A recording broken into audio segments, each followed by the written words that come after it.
L'écoute. Jamais il est question d'écouter nos émotions. Pourtant, elles portent toutes les informations nécessaires à notre ouverture de cœur. Bien sûr, l'attitude de fuite est facile, faisant le choix de la stimulation. Le refus de voir le contenu de nos émotions résulte d'une peur de soi, car c'est le réel que l'on rencontre. C'est véritablement une observation du connu de l'âme. Il existe un mouvement de contraire exprimant une mort, une peur, une violence, un refus, du noir, de l'ombre, des guerres, et l'autre plus vers l'attachement, les passions, les envies, les plaisirs, la sexualité, nos habitudes, notre sécurité, nos conforts, nos possessions. Mais si nous ne savons pas voir, prendre contact avec nos émotions, comment voulez-vous avancer vers la libération de ces chaînes à contraire, à obstacles, faisant barrière à notre envol vers l'unité, vers l'amour absolu? Nous pleurons et nous ne savons pas pourquoi, mais nous nous contentons de continuer à pleurer. Ceci est de bon augure, car c'est déjà le commencement d'un nettoyage en profondeur du lourd, des accumulations variées de nos fausses interprétations. L'émotion a un message. En apprenant à l'écouter, c'est voir directement le mouvement de nos pensées, de nos antagonismes à la vie.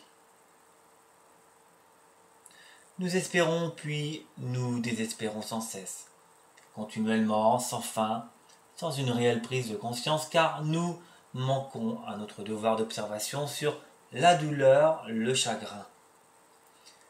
Il y a une différence entre l'effort et l'écoute passive. À force d'ambition, nous échappons au bonheur créatif qui est cette quête véritable de l'intérieur de soi. Nous devenons pratiquement insensibles à l'écoute introspective pour ensuite devenir fades à la vie sans réel parfum d'âme.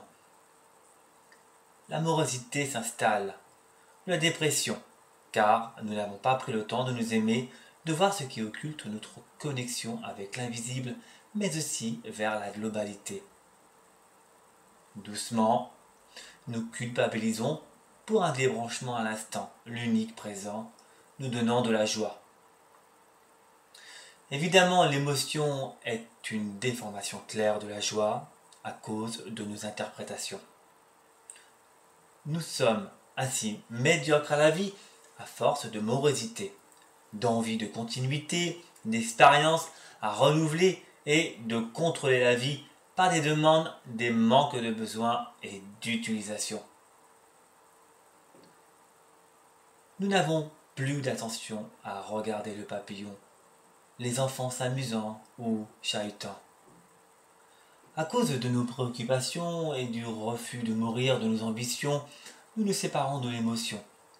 Ce qu'il faut est désormais une éducation de l'esprit pour apprendre comment regarder nos pensées, nos émotions sans possibilité de jugement. Nous avons de la chance à pouvoir enfin pleurer, à nettoyer nos faux pas, mais la neutralité appauvrit l'esprit. Nous interprétons sans cesse dans nos choix, nos relations qui deviennent finalement conflictuelles. Réfléchissons un instant. C'est le même processus amenant l'antagonisme et l'étude de l'émotion peut nous l'indiquer. C'est une peur de la disparition et donc d'une certaine mort, aussi subtile que cela est. Ou bien nous observons le vouloir du maintien de l'acquisition ou de l'accumulation. De ce fait, nous agissons par des moyens, des efforts incroyables pourvus de nous libérer de la peur tout simplement, radicalement et puissamment. Jamais, un seul moment, l'acte est accompagné de la pensée interprétative formant le fait.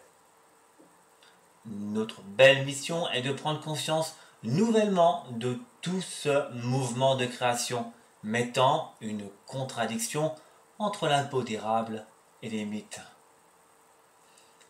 Nullement les médias parlent d'une nouvelle éducation de l'esprit nécessitant une observation sur les pensées et les émotions pour intégrer une immobilité vraie et la délivrance de toutes les souffrances.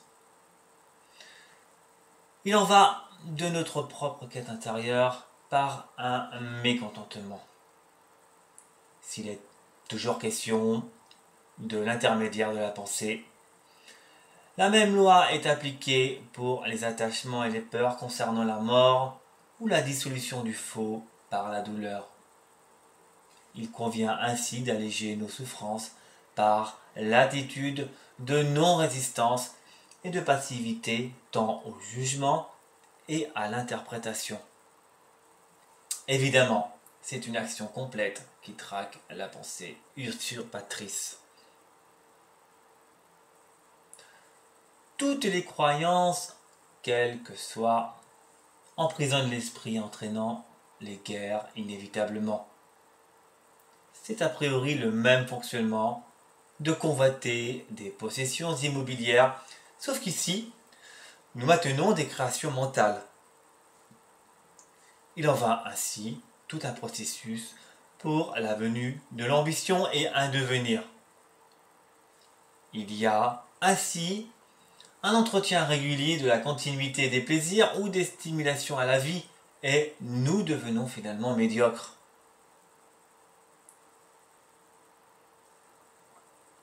Pendant l'acte de relation, qui est un travail d'observation sur vos interprétations à l'instant de vos échanges relationnels, et qui reste le seul efficace car ce n'est que du présent.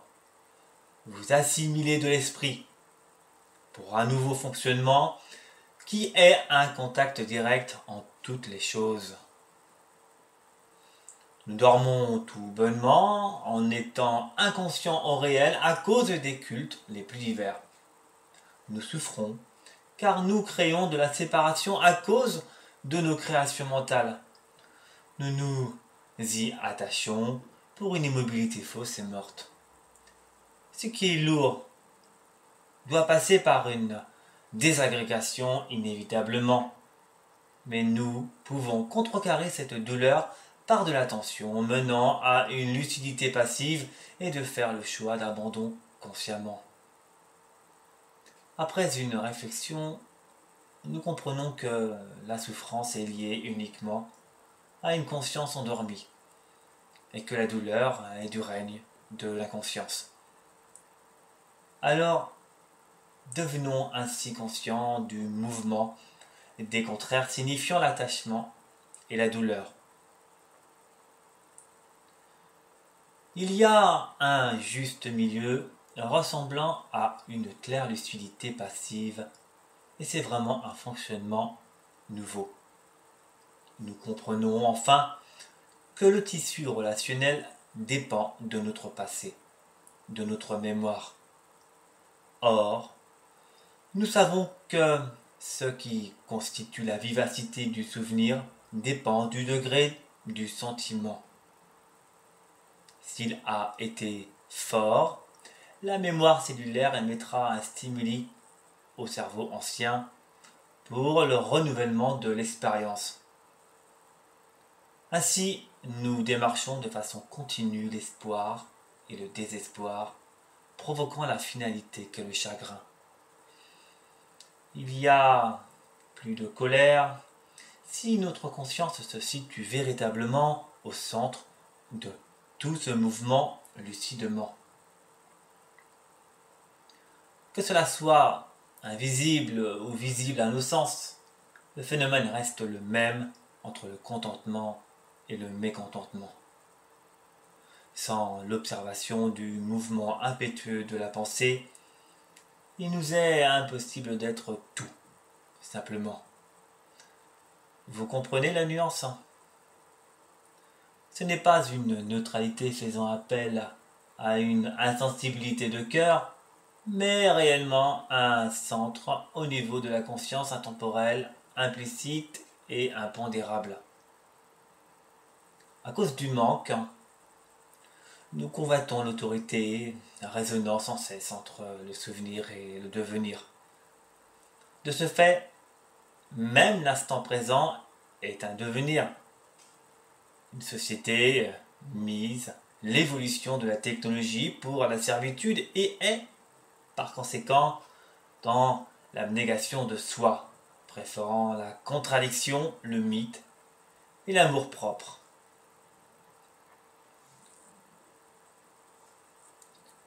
Nous avons enfin la possibilité de travailler nos émotions dans la matière, alors que nous passons notre temps à l'agitation et la stimulation.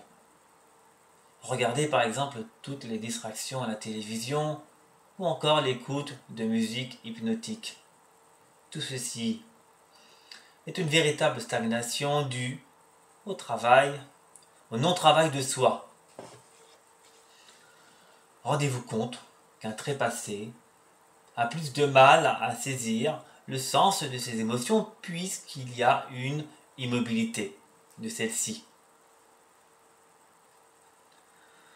Dans notre dimension temporelle, il y a la désagrégation et la création, donc tout est à notre avantage pour le bâtir de notre être-té.